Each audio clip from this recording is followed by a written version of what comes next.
傳送啊，好似左手加右手咁輕鬆啊！喂，今次和諧之旅咧，我哋警務人員真係應記一功啦！嗰個女大學生啊，俾人潮圍到，我哋第一時間夾佢上車，保護弱勢社群啊嘛！但係咧，嗰個女大學生係和平示威嚟嘅喎。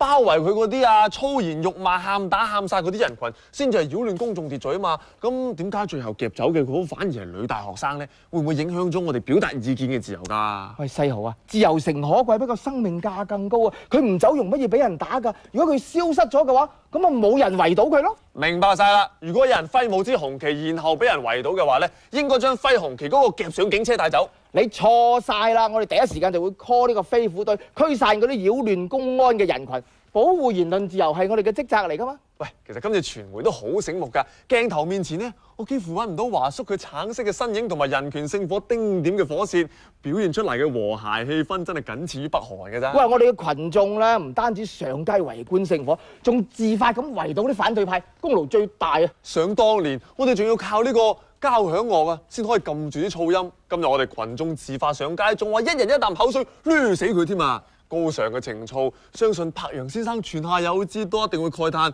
中國人不再醜陋啦。咁啊要多得我哋海外嗰啲示威者啦，佢哋到處衝擊個火炬，令到我哋同胞一肚氣。今次翻抵家門，自然就同仇敵愾啦。非我族類講嘢唔啱聽嗰啲，梗係敵人啦。